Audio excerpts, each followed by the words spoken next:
I'm World Cup champion Megan Klingenberg. Wondering who you should root for at the FIFA Women's World Cup? I'm hosting a new podcast, My New Favorite Futbolista, where I will introduce you to soccer's brightest stars and the causes they are championing. From the 22-year-old American phenom speaking out about student-athlete mental health, I try to just approach everything with you don't know what someone's going through, to the U.S. defender who travels to tournaments with her young son. Am I ever gonna be able to run for 5 minutes straight? Check out My New Favorite Futbolista wherever you listen to podcasts.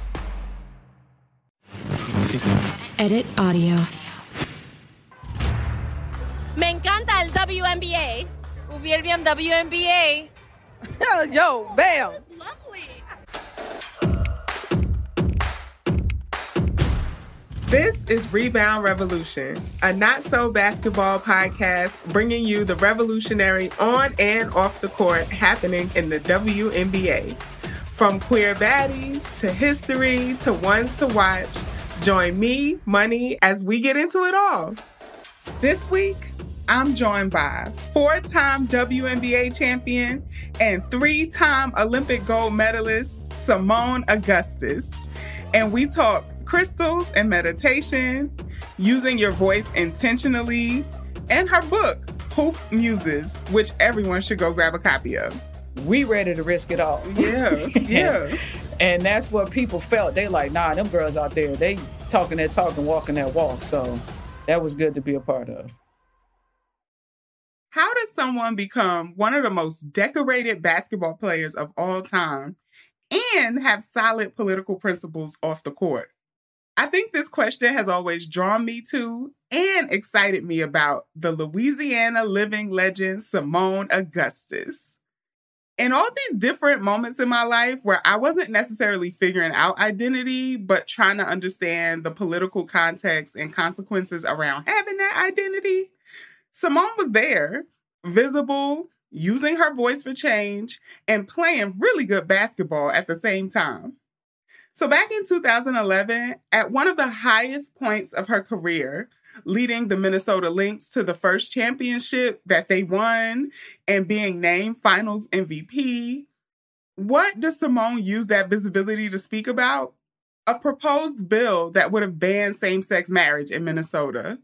This was years before a Pride night at a WNBA game, or even before federal marriage equality. At that point in my life, I had only been letting people know I was a lesbian for a few months. So seeing one of my favorite basketball players share an identity with me and advocate for LGBT rights felt so powerful. And that wasn't the last time Seimone made me feel this power in identity. Whether watching her dedicate a gold medal to Louisiana after the devastation of flooding in Baton Rouge, taking the court in all black with Alton Sterling's name across her chest, hearing her talk about pay inequity for Black women, or listening to her share about her experiences with fibroids, Seimone Augustus has always been a public voice for issues I experience in my life too. And even though she was and is a living legend, she always talked about what needed to change in the world in such relatable, personable, girl from down the block ways. While the W may have a reputation of being an inclusive and supportive professional sports league today, I truly believe it would not be the league it is without the presence of Seimone Augustus. Hey, Seimone, a.k.a. Money Moan, a.k.a. Monumental Moan, because she got a monument, if y'all don't know. I'm freaking out right now. There's so many versions of myself that are so excited to be sitting here talking to you right now. I appreciate that. I can feel the energy. Because it's probably leaping off of me. I'm just so excited right now. So thank you for being here with me on Rebound Revolution. I appreciate that. No, thank you for having me. Yeah. All right. So I'm going to ask you some quick rapid fire questions. Describe your career in 3 words. Oh, a beautiful, it's a beautiful struggle, I guess. When I think about it, It has its ebbs and flows. Like, obviously, it's obstacles with injuries or dealing with losses early in my career, to getting to a beautiful stage where I experienced probably the best time in my basketball career, where we had the dynasty run and I played with so many great players and we did so many great and impactful things in women's basketball. So I guess it's the beautiful struggle. I like it. It's a beautiful struggle. So early pandemic, it's like 2020, 2021, you used to do these Talk to Me Tuesdays. I was tuned in because, first of all, you are hilarious. Really? Yeah. So it just felt like getting another perspective on you, you know, like, oh, wow, like you are not only like this phenomenal player, but also like a really funny person and really into sneakers, because that wall of shoes. Oh, man. I know. Everybody's like, where you at? You in your closet? I'm like, yeah, like closet office situation. But yeah, everybody loved the backdrop. Yeah. So out of all of those shoes, you have some of the most like detailed and signature shoes in the game. If you could only wear one pair, what pair would it be? Because there's so many different ways you can go about it. Like, you know, obviously my favorite sneaker is Air Jordan 5. That's the first sneaker my dad bought for me to start playing ball. Wow. But then if you think I got to wear this for the rest of my life, I want comfort. So I'm an Air Max 1 fan. Like the silhouette, like I love that sneaker. And it's fairly comfortable. If I had to wear one shoe for the rest, it'll probably be an Air Max 1. So Courtney Williams was trying to explain to me that there's a difference between a sneaker that you play basketball in and a sneaker that you just wear to be cute. It is. Can you help me? I'm not a sneaker person. So what's the difference?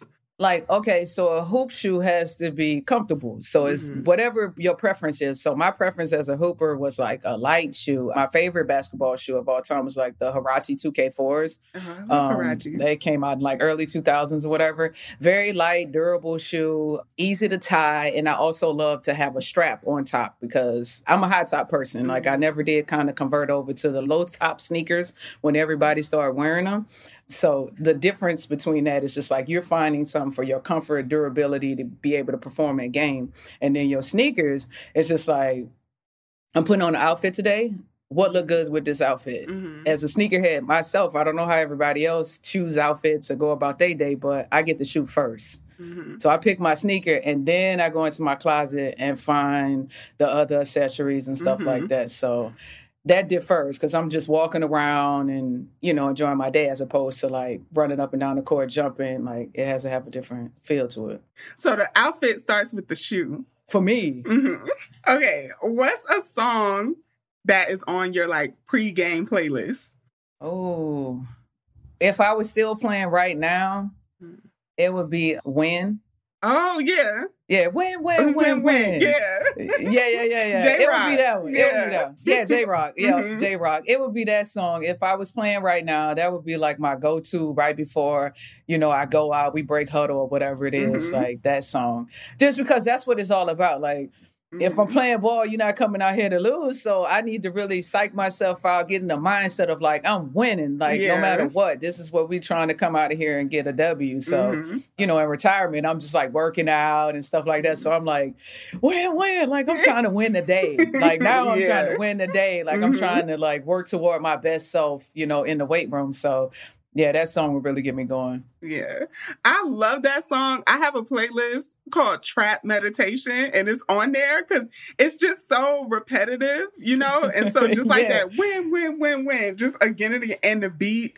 And I just love Kendrick's like ad-libs in that song too. So it just, it feels meditative, even though it's not meditation. You know? Exactly. That's why I try to tell people the repetitive songs when you're working out are a very good beat that keep you upbeat to get you through. Is just like the best. Yeah. But you are into meditation, right? Like you meditate? Yeah. Every day. I don't miss it. How did you get into meditation? Like college, just differing, just trying to find different things that work with me. Like, obviously, everybody grew up with some form of religious background. And so from there, you just kind of in life journey into different things and find things that resonate with you. And so meditation was kind of one of those things I drifted toward, especially when I started doing yoga. Like, you end your sessions with meditation or some type of sound, meditation or something. So I just came up with my format, what it is that I do. So I have my altar, I set it up, I do affirmations. So that's a form of meditation. I do like silent meditation where I spend about 5 or 10 minutes with myself. And then I do sound meditation, meaning using the sound bowls. And I do that for about 5 minutes. And either I'm in silence or as I'm doing the sound meditation, I'm saying affirmations. It helps bring a sense of peace and calm. But also, it gets you ready for your day as far as what you're about to enter. You never know what the day holds. That's amazing. My friends call it woo-woo stuff. I'm like, you really into the woo-woo. Look, you got to find something to keep you centered. Like, whatever it is, be consistent with it. I think consistency is key. I think some people start off with something and after a few days, a week, maybe even a month, then it's like, whatever they desired results they thought it was going to be didn't, come to fruition at that moment. And so they just kind of give up on it. But consistency is key in really and truly any practice that you're doing. Mm-hmm. I love rocks and crystals. And I saw one time that you had this wrapped tiger's eye. And I was like, I have to ask Seimone about crystals. So are crystals a part of like your meditation practice?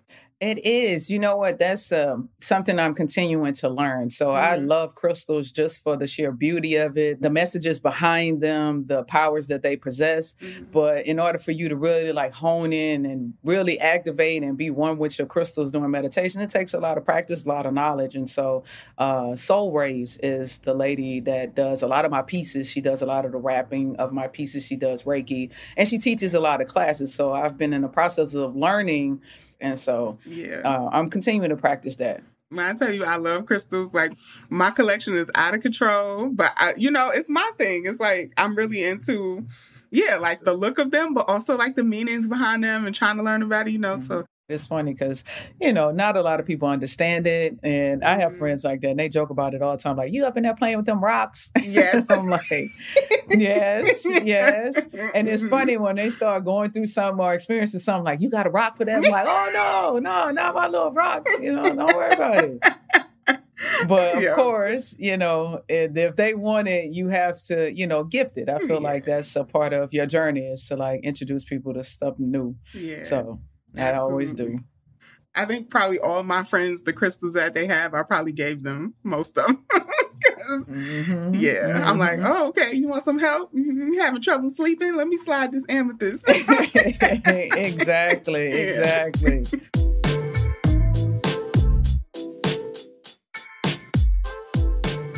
So speaking of other things that we have connections to, I think it was like Devereaux who was tweeting about riding your horses. Oh my God. But like, you have a farm? How many animals do you have? I don't have as many as people think. Right now, I only have 2 horses and a donkey.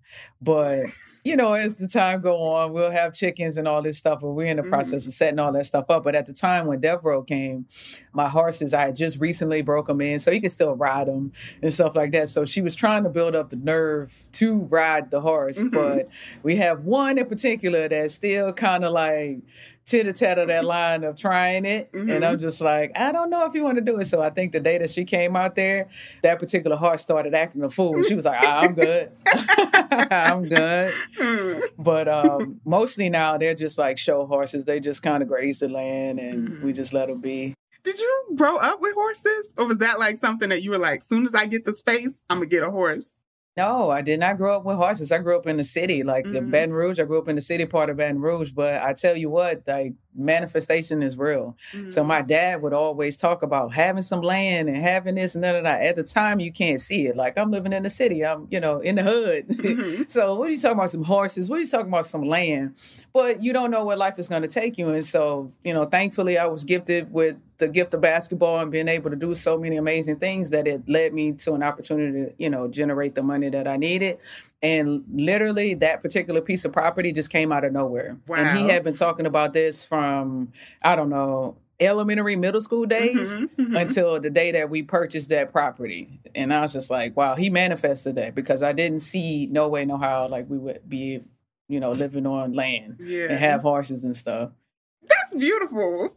I'm just thinking about, like, for Black folks in America, and then for, like, Southern Black folks to be doing this intergenerational manifestation, like having a space to call your own, having space for horses, that's beautiful. Yeah. I feel like something kind of related to that, like, legacy is you having that monument at LSU. I went to Auburn, so Auburn. War now Eagles. You know what I love. War Eagles. Oh my God. Now I got mad respect for Auburn. I do. That face said otherwise, but I get it, because when LSU and Auburn play each other, it's not cute. No. Obviously I'm biased, but I think the SEC has, like, some of the best athletes at the collegiate level. All right, we can agree on that. But yeah, these schools used to be segregated, like not even an entire generation before you were there. Like I'm thinking like the 70s. So this is like very recent history.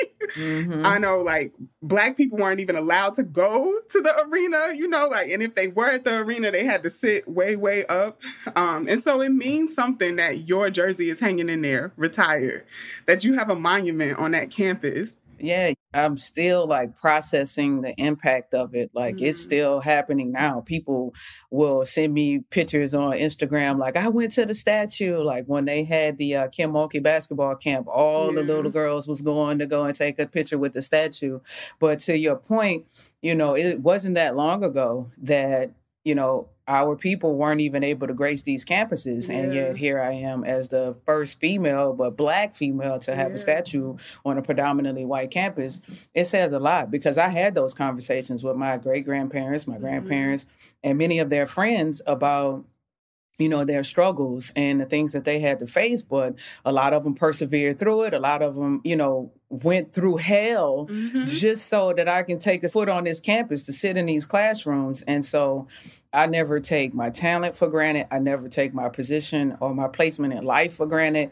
And to be able to be in that position to not just go to this university, but graduate and then also do as well as I did, to the point that they honored me with a statue. That says a lot about, the village that raised me, but also where we are as a people. Like, that was just sheer perseverance on their behalf. And then I carried the torch through my generation. And now that monument being there is going to hopefully spark the next generation of not just Black athletes or Black people to go on and be great, but all people, because that's ultimately what it's about. Like, we're trying to gather all people together to kind of prosper and grow. So I was just so happy and filled with joy to see that. And I just remember going to the corner store the day after the statue, and I seen a Black brother. He was outside the store or whatever.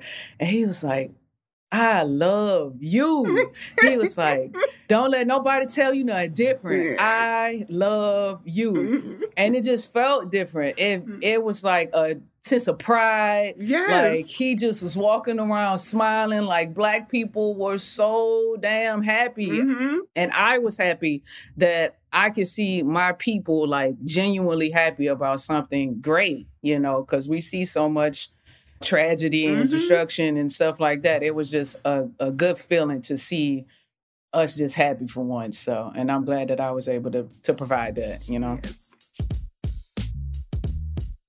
I'm even thinking about, like, that moment after the championship game where Angel Reese is like hugging you, like, this is for you, this is for you. I'm like, yeah, you, in real time, you are inspiring, like, a whole new generation of basketball players, but also just like women who dare to do anything, like just looking at you like, we can do this. Like, look, this is history. Yeah, why not? And that's what it's about. Like, I know, as people see it, they think in basketball, whatever, but ultimately we trying to empower all women in whatever positions. Like, as I'm venturing off into coaching, we sit in a lot of seminars, and a lot of the women are just like, they need that little oomph. Like they need to hear those words. They need to see it. Like really seeing it in order to be it is a thing. Like they don't have a lot of representation in many different career paths for Black women. So they don't see themselves in a position of power. So they don't feel powerful.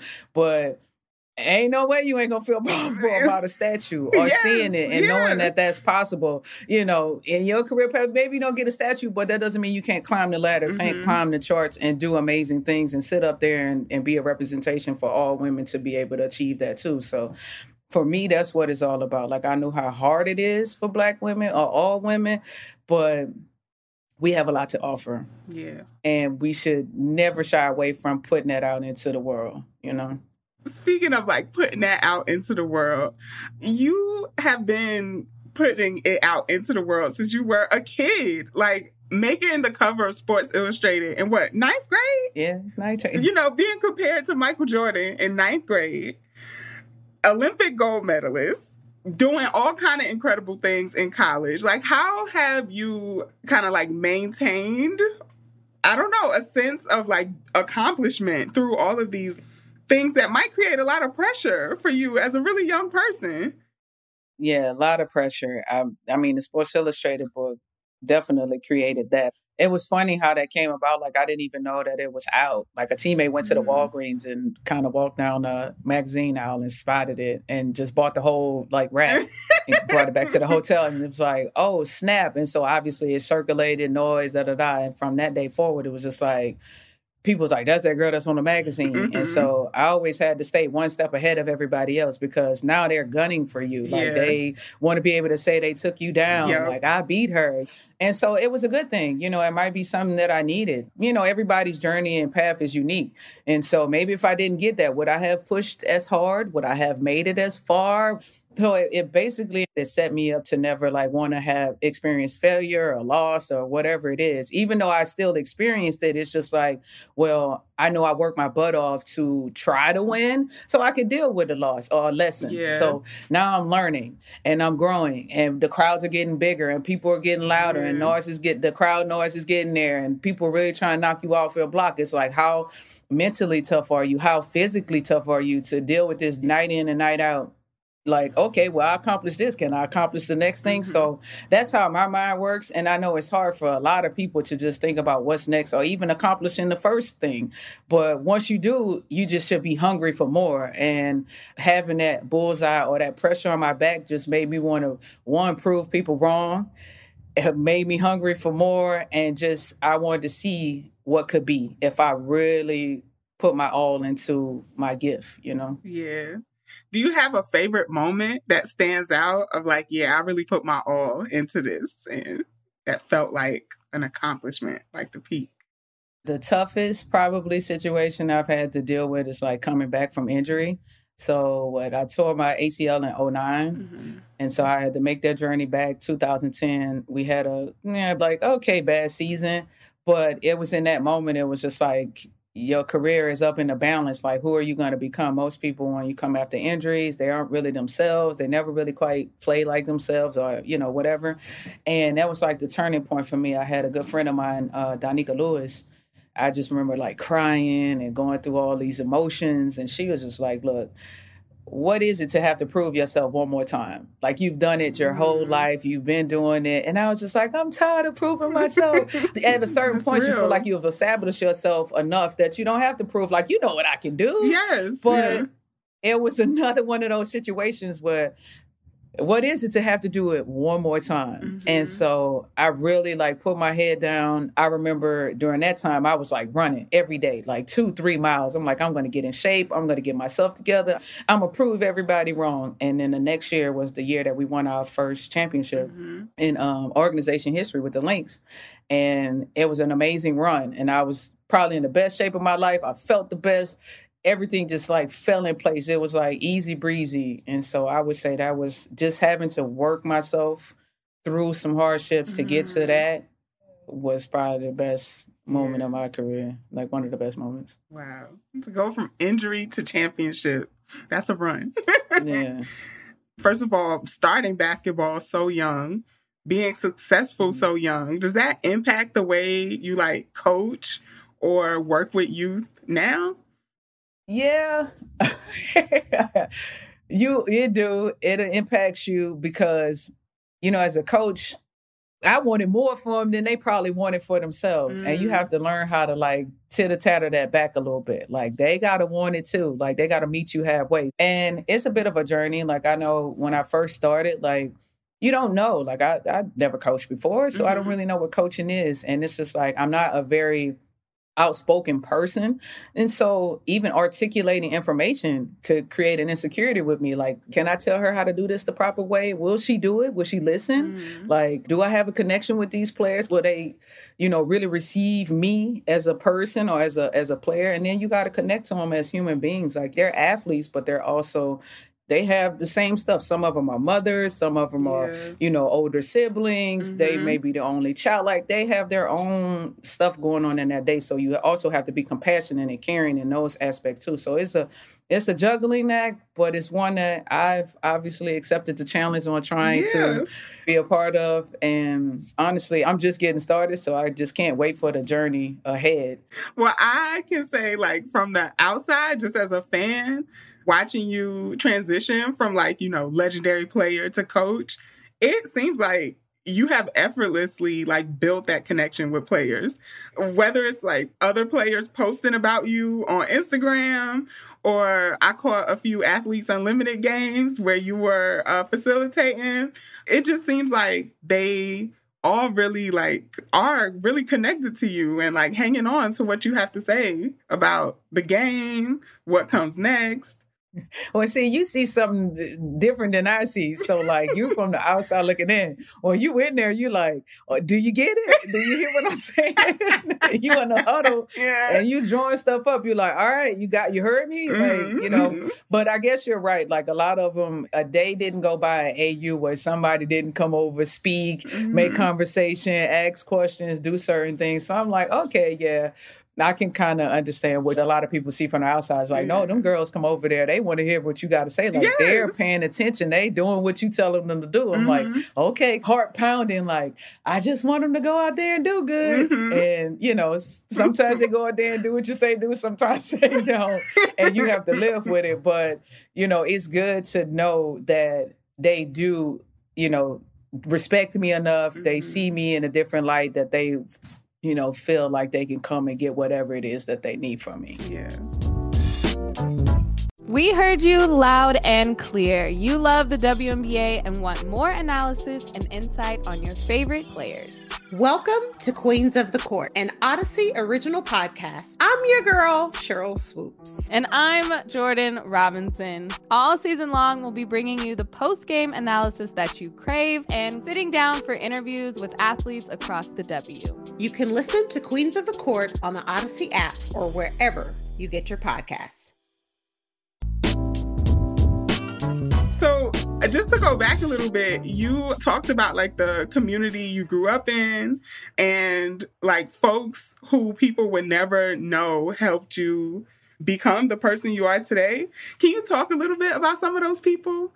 I know. I mean, the obvious people, my parents or whatever, but when I speak on people that you would never know, like I said in my speech, I'm I went to courts, I went to places that people would dare not go to. Me and my dad hop on the bike or hop in the car and we would just be oh, we heard a game going on over here uptown and we'll head over there. And you never know. That's the whole beauty of honing in on your craft. When I fell in love with ball, I didn't want to put it down. I'm just I want to learn something new. I want to do something new, da-da-da-da.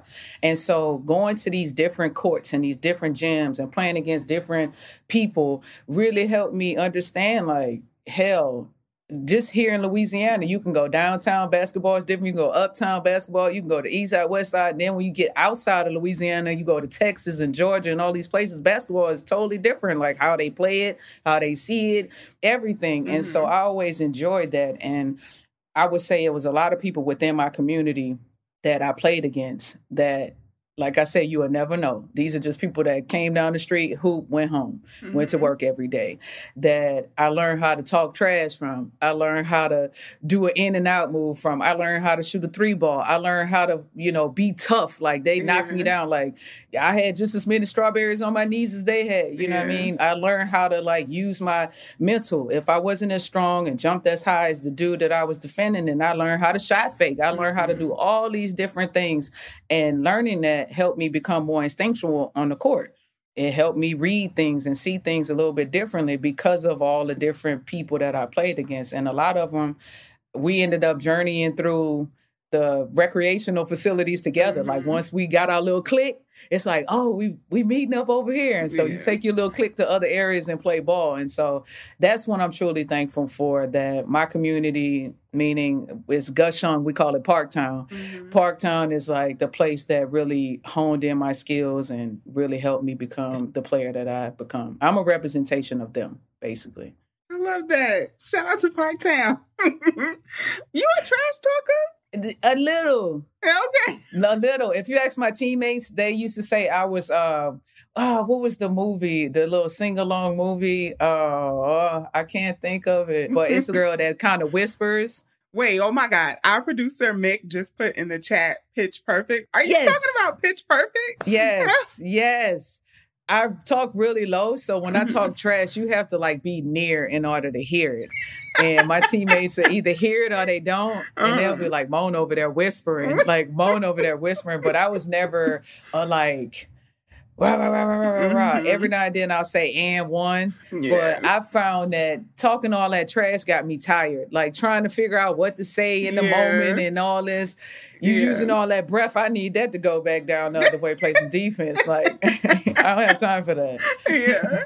I think Ariel Atkins from the Mystics, I think she said that too, because they're like, you so silent on the court. She's like, I need my breath to get back down the court. Man, I did it. I tried it one game. It was like a big game, rivalry game. And I'm I'm hyped, from the jump. And we go on a run. I'm like, and went to the bench and was like, whoa, that took everything out of me. And I felt like I couldn't recover. I mean, I'm drinking Pedialyte, Gatorade, all the electrolytes, all this stuff, trying to get myself back together, and just felt like I never recovered. I was like, from that day forward, I'm not doing none of that. I'm just going to stay the course. Well, a place that you have used your voice a lot is activism. And I think this has actually made you one of the most recognizable faces in women's basketball. Is how much you have been involved. It feels like in every movement of the time, you've done something or said something on the issue, whether it's from marriage equality to Black Lives Matter. You just got something to say. And I've really admired that about you. But I also know that the league has not always looked the way it looks now when it comes to support of social justice movements. So can you talk a little bit about how you've seen the W evolve from when, back when y'all was getting fined for wearing T-shirts to now? This face. Y'all can't see the face, but... Yeah. From what was that, 15, 16, when we started with the Philando Castile and Alton Sterling situation. That was near and dear to us, and it was amazing because Coach Reed was actually one of the people that pulled the team together to be like, yo, what's going on in the world? Let's have these discussions. Let's have these talks. And we did, and we came to a conclusion, we wanted to do something. We wanted to say something. And I think, up until that point, you can fact check me, but I don't think no W player or anybody really stood up or said anything or fought for anything. We was just always don't say nothing. You don't want to get fined, won't get no trouble. So we just kind of never jumped into the fire. But for me, that hit home for me. Alton Sterling, that store that he was killed at, I went to that store every day as a kid. To go get candy, go get pop. I knew the little lady that worked there. She used to sneak me some candy, and my mom was like, I know you're not stealing. I'm like, nah, she gave it to me.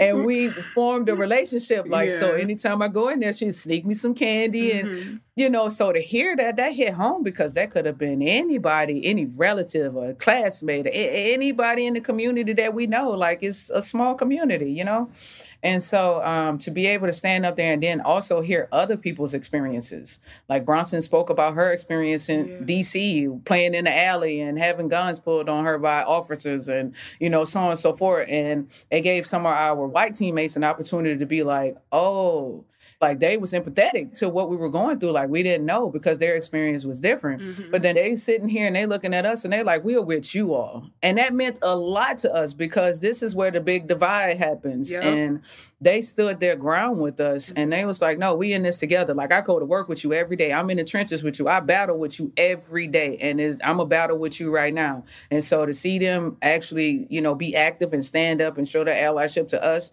was amazing. Obviously, we dealt with difficulties. We were getting fined by the league. The officers that were supposed to be working the game walked out, left the target center exposed, so on and so forth. But look at the beautiful thing that happened. We had an all-female staff that said, we'll protect them. And from that day forward, I think that's what we've always have, you know, up in the target center protecting us. And from there, everybody around the league, they was like, oh, Minnesota doing it? I want to do something. We're going to do something. We're going to do something. We're not going to stand. And we're going to wear us a shirt. And we're going to do this. Because we never knew we can use our voice. So everybody like, well, hell, I got something to say and I'm fighting for something and I want to do this. And I'm like, this is beautiful. Yeah. This is stuff that we didn't know about people, whether you was fighting for social justice or breast health awareness or, you know, whatever it is that aligned with you, everything. People like, nah, I need to tell y'all this. Like my family going through this and I went through that. And, and I'm like, all right, now we get to know you beyond just a basketball player. Like now I can resonate with you as a person. And that carried on all the way to the bubble season, which I believe in the history of the W was probably our most impactful season because that was hard to go in that bubble and say you was going to work for X amount of months just in a little confined space with just us and do that. But being a part of a Senate race and having to stand up for all the many things that we did, like to be able to have all 144 girls plus staff and everybody there and all aligned and on the same page, that has never happened. The only time you really get people together is All-Star break. But that's just the all-stars and the people that's participating in that particular, you know, situation. This was everybody. So everybody could get it all out. And now we can formulate and organize. That was the one time, and I feel like the W is players and all of us were on the same page. And it was so impactful. We had the most viewership.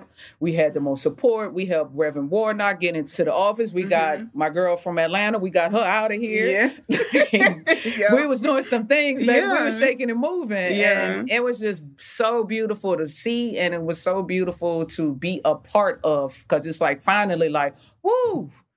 Now we can really show who we are. And so many people resonated with our inclusivity, our diversity as a league, that they was like, I mess with them. And they speaking up. Like we've seen our brother teams and brother leagues that kind of speak up, but not really. We ready to risk it all. And that's what people felt. They like, nah, them girls out there, they talking that talk and walking that walk. So that was good to be a part of. And definitely, there was something in the water in Minnesota because I feel like y'all were the first professional athletes, period, that I saw like saying anything about what was happening in the world. And fast forward, not even 10 years later, it feels like there's a whole different culture in the W. I definitely credit y'all, the Minnesota Lynx, like as starting that. But I think about you specifically as like, again, always having something to say when it comes to justice. Where does that come from? Like, well, I mean, obviously you're from Louisiana, so like, was it just like being raised with that very close history of struggles for justice? Yeah, we not short on words down here. I don't care who you are, what race, like we not short on words. And that means a lot because now I know who you are. I know where you stand and I can navigate and maneuver the way I need to in order to protect myself or, you know, put myself in a better position. And a lot of that comes from my parents. My parents are the most outspoken people. Like if you meet anyone that knows my parents, they like, hey, we love them. But they're going to tell you what's on their mind. And then, like myself, they're not the most talkative people, but when they talk, it means something. That's why it's like, I don't talk a lot. I just kind of observe. Like, when I say something, I'm going to mean it. And I mean what I say, you know? And what I thought about was like, we don't have the luxury of the guys. We don't live in gated communities and make hundreds of millions of dollars. We're active citizens just like everybody else. Right. I get up, I got to go to the grocery store. I don't have security with me, Period. I go to the grocery store, I got to go shopping, I got to move around, and people may or may not notice who you are. And that goes for anybody, not just normal people, but law enforcement, whatever. I'm just a normal citizen to them. Yeah. And so when you seeing injustices, that could have been me. Yeah. That could have been, you know what I mean? Like other people are so detached because they don't have to deal with those worries or stresses of the world, but we still do. Yeah. And I'm happy to be a part of the world. Like I'm happy to still be able to be a part of the people and not have to alienate myself, because of my status in life. Yeah. But that connection and still being that close really resonates with us because we always think it could be any one of us that had experienced that at any given day. You just saying that feel like it put a light bulb on in my head that because of the pay inequity and just like the difference of being like a woman athlete or like a person who's not a man and an athlete, like y'all are connected differently to the struggles of the world.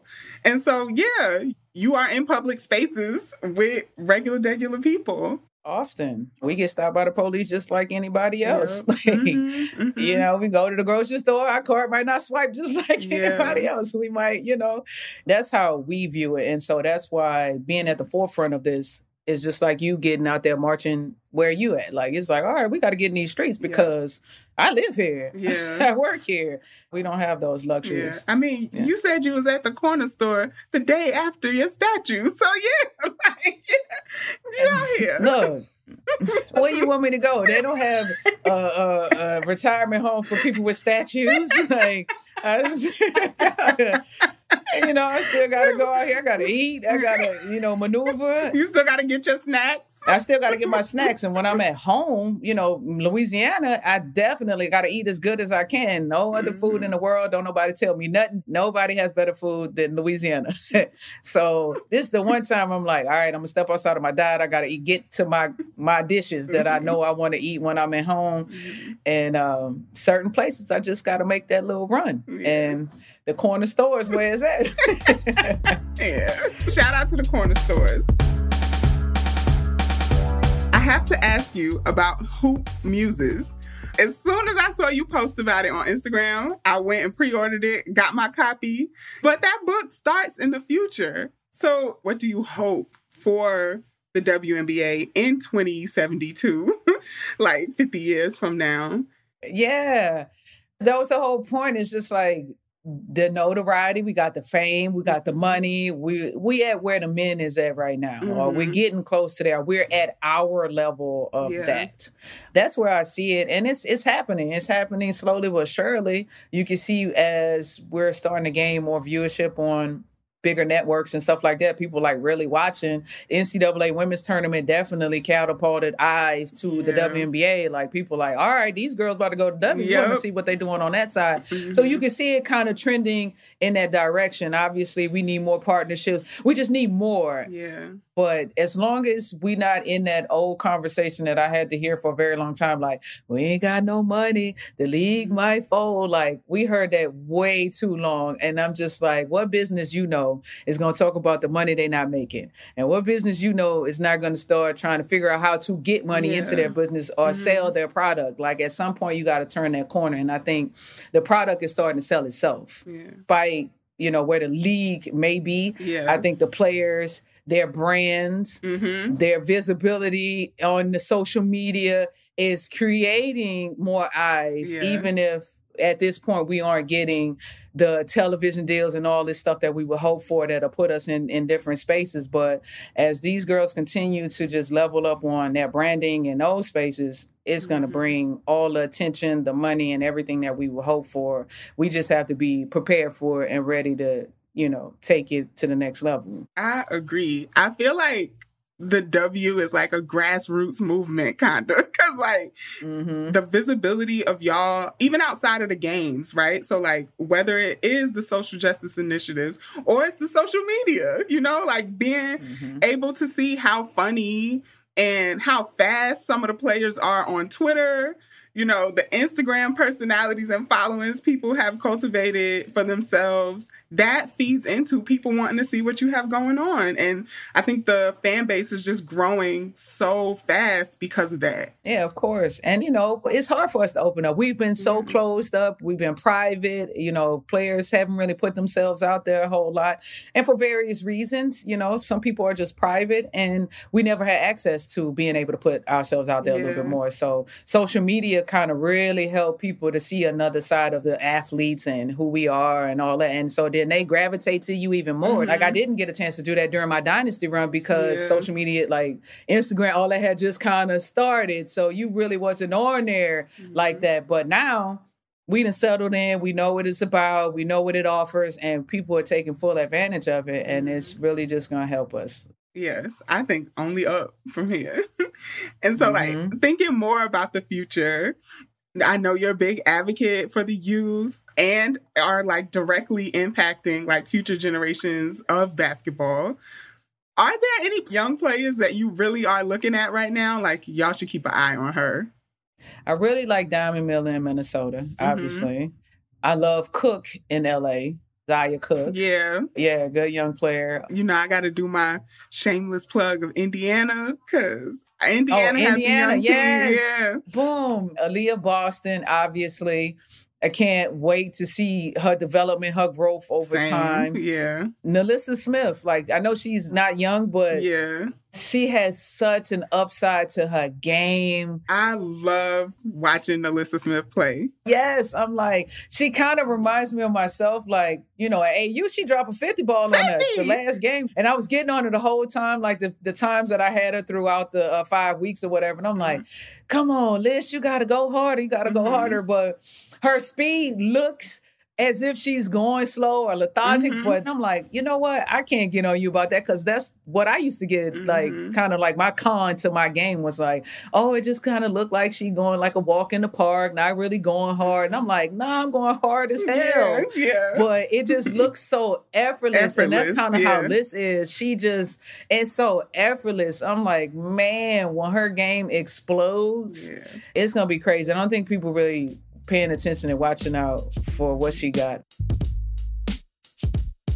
So I'm really curious if, for a first-timer who knows nothing about the WNBA, nothing about women's basketball, what's one thing you think they should know about the league?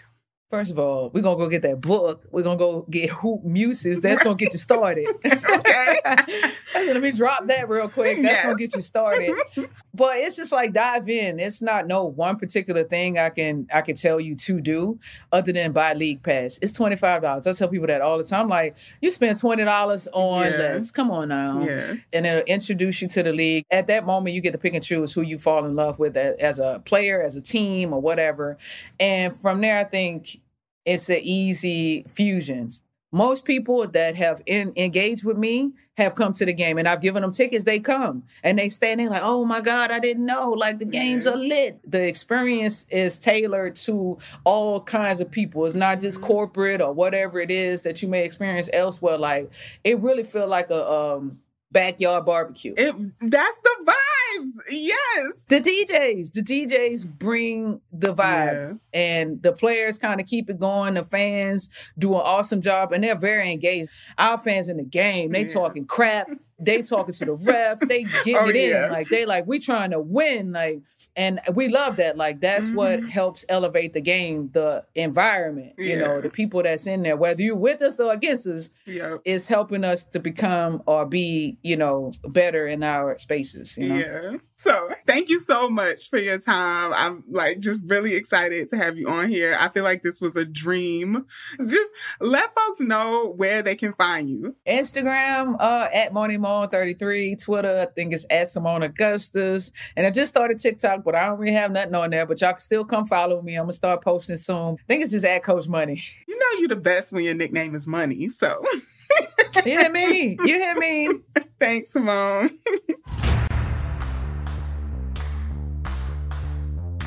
Want to sound like you in the know when it comes to the W? I got you. This is Fundamentals, where I'll give you a rundown of something to make you look like you're the expert in the room. This week's fundamentals is all about techs. This season has been spicy. I've seen more scuffles and shoves than I have in a while, resulting in some of my favorite players getting teed up. That's right, a technical foul. Most commonly referred to as a technical foul is different than a normal flow of basketball foul. Basketball is a contact sport, and while playing, limbs and hands are expected to bump into a few noses here or there. Cough, cough, Liz Cambage. If you know, you know. That interview was wild. But a technical foul is contact or cussing that goes beyond what is to be expected in the normal course of a basketball move. There are some more boring, less spicy ways to get a tech, but that's not usually why people get techs, so we just gonna talk about the spicy reasons. For example, any contact with a referee or an official is a tech. I guess maybe with the exception of if you fall into them after a clumsy shot. In usual gameplay, you would not need to come into physical contact with the official, so it's a tech. Coaches and bench players can also get techs. That's right. It's also different from a regular foul because you don't actually have to be playing to get one. Only 5 players from each team are allowed on the court at a time. So if anyone leaves the bench, even for a good reason, like holding their teammate back from a fight, they'll likely get a tech. Same for coaches. If you're on the court and you're not supposed to be, that's a tech. Fighting, and even over-the-top trash talk can get you a tech. Late this season, WNBA history was made in a heated game between the Atlanta Dream and Dallas Wings, with 10 technical fouls being issued, the most in regular season game history. The penalty for a tech is the opposing team gets to shoot free throws with no one on the court, and they get possession of the ball after. Sometimes, depending on the determination, fines may also be given for techs. So the next time you see an unnecessary elbow or overhear some wild trash talk, you could say, "That's a tech, ref." Have you been watching games and feel a little confused by something you saw? Let us know, and I'll do a fundamentals to cover anything you want to learn about.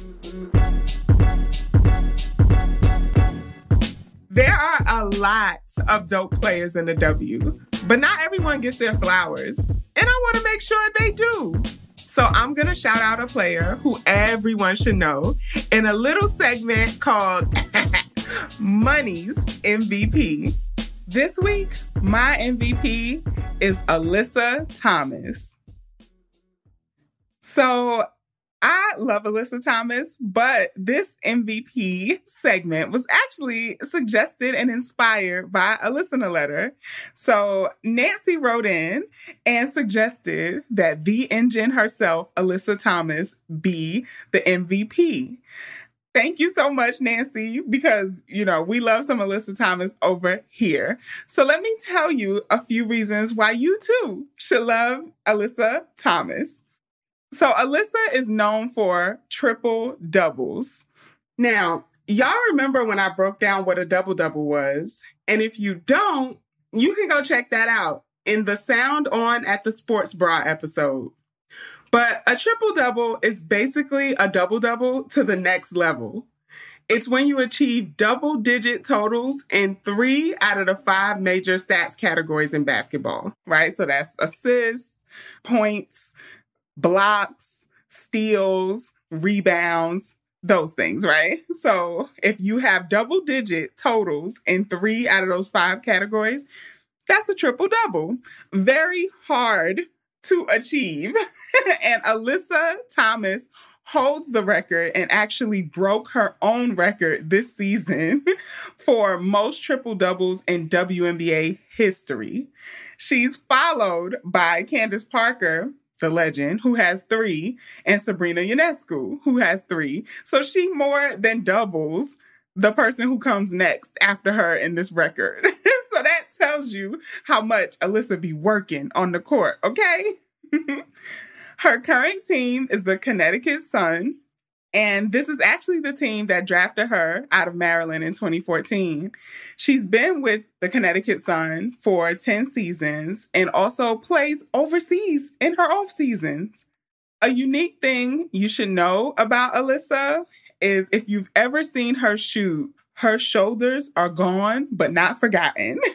She's had a lot of injuries in not one, but both of her shoulders. And instead of calling it a wrap on her career, she developed this one-hand push shot, which is so cool to see, like, because she shoots really uniquely, like nobody else shoots like her. But she can also do it with both hands. She's an ambidextrous shooter, y'all. And why I think Alyssa deserves her flowers is that a lot of times when you're on a really good team like the Connecticut Sun, it's really easy to get overlooked when the whole roster is full of superstars, right? But Alyssa is out here playing through injury, breaking her own league records, and doesn't get a lot of shine for that. Okay, so we just want to applaud Alyssa over here and let you know, the engine, we see you, and that's why you're the MVP this week. Rebound Revolution is an Edit Audio original podcast created in collaboration with The Cube. I'm your host, Money McEachern, and this episode was produced by Melissa Houghton, Mick Finnegan, and me. It was edited, mixed, and mastered by Mick Finnegan. Our supervising producer is Anna Deshawn. Our executive producer is Steph Colburn. Thank you to Kathleen Speckert and the whole Edit Audio team.